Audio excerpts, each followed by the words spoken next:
I'm gonna walk you guys through. So Kat is a member of my coaching program. If you guys are active in the Facebook group, you've probably seen her share some posts in there. I know first, and I'll say this too, guys, you are more than welcome to be as transparent or as anonymous, that's what I'm looking for, anonymous as you'd like in the Facebook group. I understand a lot of people like to be anonymous with like what they're selling, their brand and all that stuff in the early stages because, you know, people don't want to get copied. I get it. Also, I get that people don't want to share their product because there might be some weirdness of like you're selling the same thing as someone else. Like that could happen. I am amazed at how that hasn't happened more in the last 2 years. Of the 107 people I think we have in the Facebook group, I think there's less than 5 people who are actually selling something that is somewhat similar to someone else. Most people, guys, are selling stuff that other people aren't selling. It's crazy. Like, I don't know how it happens because I'm like, this is crazy that people aren't coming up with the same stuff. So I get that that's also a concern because you don't want to be like, hey guys, I'm selling this. And someone else is like, hey, me too. Because then you're like, crap, now we're competitors. But then also it could be like,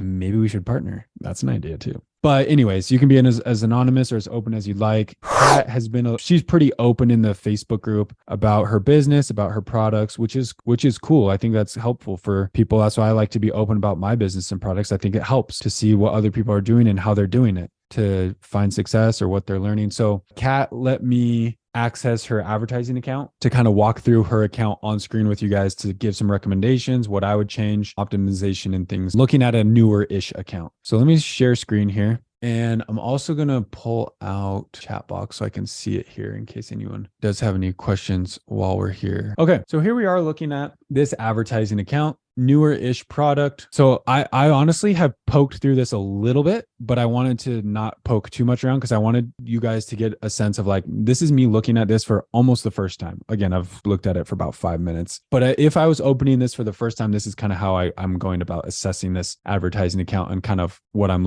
recommendations I'm looking for. The first thing I'm gonna do, I'm gonna go date range. I'm gonna go lifetime. I want to see how long this has existed. So we launched our product back in September. It looks like in September, we had no sales. I actually know that this person, I think they launched right around September 20th, if I remember correctly. So it makes sense that most September, no sales. First, ad sales. Again, these are just ad sales. There could be some other organic sales or friends and family sales that come through, but we're just looking at the ad sales here. So October, we did $285 in sales. November, $3,000 in sales. That's a solid jump. 285, 3,000. December was $5,000 in sales. So another big jump. We're looking at the blue line is sales. So we went from 0, 200, 3,000, 5,000, and then we're in November or we're in January. So don't worry too much about that. But yeah, guys, awesome growth, like incredible growth, really. In my conversations with Kat, I'm always just like so shocked. I'm like, you are absolutely crushing it. So kudos to you. She has one product. I won't mention, actually, we probably will end up seeing the product on this anyway, but she has one product with a few different variations. So yeah, the fact that she's already scaled up to $5,000 is pretty remarkable in your first 3 months. Granted, it is fourth quarter, which definitely helps, but still solid start. So looking here at the campaigns, I've already filtered it by enabled. There was a couple other campaigns that she had in her account here, but they were paused. So I just filter by active campaigns because that's really what I'm concerned about right now. So I'm actually going to change my date range. Let's go back to like last 30 days. My first recommendation here, Kat, for you would be, I would recommend naming your campaigns in a manner that's a little bit easier to understand what the campaigns are, what they're advertising for, and what type of campaign. I'm going to simultaneously show you my advertising account because right off the bat, when I'm looking at these two campaigns, I have no idea what type of campaigns these are until I click in on them. I don't know if these are auto campaigns, manual keyword, display campaigns. I have no idea. I have to click through to figure out what type of campaign they are. So if I'm just on this main page and I'm just trying to see like, hey, how are we doing? What are the results? I see, oh, sweet. ACOS 74, ACOS 45, solid ACOS this early. But I'm just like, is that an auto campaign with a 45% ACOS? Is that a keyword campaign? I don't know. Now I know you probably do, but trust me, when you have 170 campaigns, it's going to get really hard to remember what each campaign is. So I would use a structure. This is the structure that I use. I name product. So for me, I have the product, what it is. So for us, we have different packs. So I put that in because I want to know if it's a 2-pack or a 4-pack. So put the name of the SKU, or the variation, what pack it is, what type of campaign, keyword phrase campaign, keyword broad, product category campaign, auto close match campaign. And then I do the type of bidding. So down only bidding. This is a bid optimization. I was testing this out, so you can kind of ignore that. But most of the time I put DO because I'm using down only bidding. So again, that's kind of a structure I like. So I know this campaign is my Ruby variation 4-pack auto close campaign down only bidding. So now I know, like when I'm comparing, like I'm looking in my portfolios and I say, okay, I want to see how my branded phrase campaigns are doing. I can easily see these are all the same campaign, but I can see which SKUs are doing better. So I can sort. I'm looking at this month. I need to look at a bigger date range because it's only been like 4 days. So when I look at the last 30 days and I sort, I can say, okay, my evergreen one is doing the best, which makes sense because that's my Christmas one. My Holly one did second best, which makes sense. My Christmas one. So the last 30 days, those two crushed it. They had the most sales with the far lowest ACOS. But I can see, oh, Ryan also is doing well. Birthday did pretty decent. And then I can see which one sucked. So again, that's why I like that naming convention. It just makes it a little bit easier to know what your campaigns are. So that's my first recommendation, is to name your campaigns maybe a little bit different. Something else that I like to do is I like to look at ACOS. I'm just not a huge fan of ROAS. I just think ACOS makes a lot more sense in my head because again, we know what our profit margin is. So we know what our profit percentage is from our Amazon FBA calculator. So if you know, hey, my profit margin is 38%. You can quickly look at ACOS and see if ACOS is above your profit margin, you're losing money on those sales, but you can tell how much you're losing. Like I'm losing, just a little bit, or I'm losing a lot of it, or I'm making a little bit, or I'm making a lot of it. So that's why I love ACOS instead of ROAS, is because I'm comparing profit margin percent to ACOS percent just to see if it's higher or lower than that. So I customize my columns here and I choose ACOS, and you can keep ROAS or you can get rid of it. I just can get rid of it because I just don't really care. It's essentially the same metric, just in a different format. So let's go in and see what these campaigns are, because like this is pretty freaking good. I'm not going to lie. In your first 3 months, 361 sales from 2 campaigns with a 62% ACOS. That's pretty dang good. So let's figure out what these campaigns are. First campaign. Again, I'm going to just click into it. Targeting. First campaign, guys, is an auto loose match campaign. I'm not going to lie. When I clicked through these campaigns before our call, I was mind blown. I could not believe how good these campaigns were doing, considering that this is a auto loose campaign, which can do well. But the fact that you're getting, again, let me change my columns. I want ACOS. The fact that you got 200 orders in the last 30 days with a less than 100%, a 74% ACOS from loose match is amazing, because I also know that this listing probably doesn't have a ton of reviews. Like we're probably looking at less than 50 reviews. So to have that low number of reviews and do this well with a loose match campaign, again, amazing. A lot of that is a little bit of just like kind of luck of the draw. So we're getting a lot of exfoliating scrubs. So we're selling a product that helps with exfoliating scrubs, but we're not an exfoliating scrub product. So it makes a lot of sense that people would buy our product if they're buying exfoliating scrubs, which is why this loose match campaign is doing so well for this specific product. So little takeaway from this is, I actually love this. I wasn't thinking about this, but my takeaway from this is if you can sell a complementary product to something else that's very popular, you can crush it. You can crush it, which is exactly what Kat is doing. She is crushing it, selling a complementary product. She's selling a more niche down product in a market that has a huge market for another product. So face scrubs, face lotions, like scrub your face with it, huge market, super competitive. Probably don't recommend going and inventing your own face scrub to start selling on Amazon. But a product that complements that's a more niche down focused product. That's why we're seeing her crush it with these loose match campaigns, is because she's piggybacking off that massive market. Like, for example, tumblers, Yeti, Stanley, Hydro Flask, these tumblers, right? That like crush it and huge market, really competitive. Maybe you don't sell a tumbler because again, competitive, expensive to manufacture, all that kind of stuff. But maybe you sell like a sleeve, a complementary product, more niche down that piggybacks off of a huge market. iPhone case, I guess, I'm not saying I would sell an iPhone case, but just as an example, iPhones, cell phones, huge market, right? Everyone and their dog has a cell phone. I'm not suggesting you go out there and invent the next iPhone, but a product that complements an iPhone an iPhone case, you piggyback off of iPhones to sell your product. See what I'm saying? So takeaway there, guys, for coming up with a really good, creative, smart product ideas, a product that's niche down, but complements another bigger market product. So again, really cool here. I honestly don't have a ton of recommendations for this. I like that you've narrowed it down, which I recommend when you run an auto campaign, just do one target at a time. So you're doing it just right. We've got our loose match right here. Everything's good. Your bid is solid to me, 50 cents. They recommend 68, but with that ACoS, I'd run with this. You could maybe dip it a little bit. In fact, I want to add some more columns here because I want to see clicks, click-through rate, and cost per click. And we'll look at impressions too.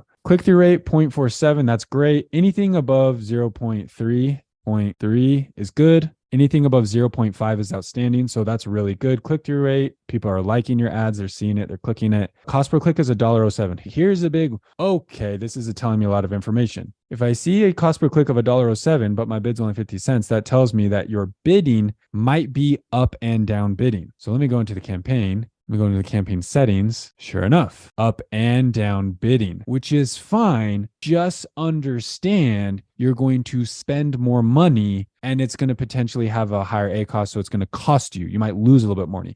You might lose some more money. You'll get more sales. But again, cost per click is going to be higher because you're telling Amazon, hey, my bid is 50 cents, but you could bid $1. Or you could bid 10 cents, like bid anywhere up and down in between by a maximum of 100% to try to get me sales. That's what you're telling Amazon if you choose this. I normally use down only because you just get a little bit more control of your cost per click. It's really hard to optimize your cost per click when you're using up and down because it's just all over the place. So maybe my recommendation would be here to change your bidding to down only. That way we can really control our bid and our click and see, okay, when I bid, like for example, if we were doing down only bidding and I bid 60 cents and my cost per click here was 58 and my ACoS was 74, I could see this and know, okay, if I want to get this ACoS down a little bit further, I'm going to drop my bid. So if I drop it to 55, this might drop down to 53 cost per click, and this might drop down to 67%. Now I have more control of my ACoS, my spend, my clicks, and I can manage my campaign better. So that's my recommendation is I would consider changing that to down only just for the future. I know this is doing pretty good right now, but for the future, it's going to be a little bit easier to optimize and control your campaigns. Other than that, pretty solid. Most of the time, guys, for auto campaigns, don't really mess too much with negative targets sometimes, but if it's doing this well this early, I'm like, let it do its thing.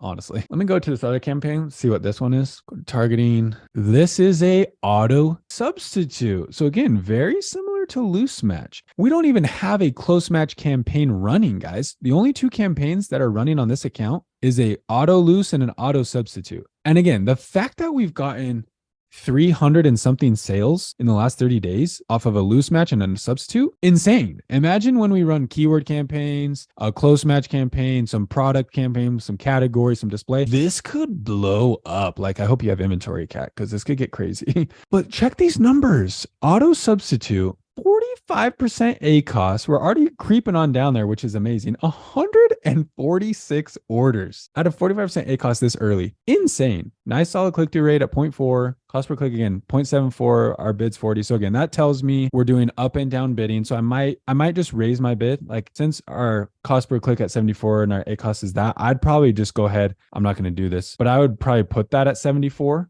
and change to down only bidding and then see how it does. But again, it's a little tough to like make super changes to this campaign as it's doing so well. So what you could try to do is just run another auto substitute campaign and just set it up down only bidding and monitor those. They won't compete against each other, but you might see the spend start to change. Like you might see one campaign not get very much spend and the other campaign get a lot. So then over time, you know, like, okay, I'll shut this one down. But again, like the fact that it's doing this well on an auto substitute, again, it's just piggybacking off that huge market with a complementary product, crushing it. Outstanding. Those are the only two campaigns, guys, that we have here in this account. I would let those roll or maybe make those two small changes. I would also run an auto close and an auto complement campaign. Same thing. Start your bids maybe a little bit on the lower side and see how they go. Since we're already crushing it, man, we're already 361 sales in the last 30 days with just these two campaigns is insane to me. I would start doing keyword campaigns. That'd be the next thing I'd do. So I'd go keyword and I'd do the three types. So I'd do a keyword broad,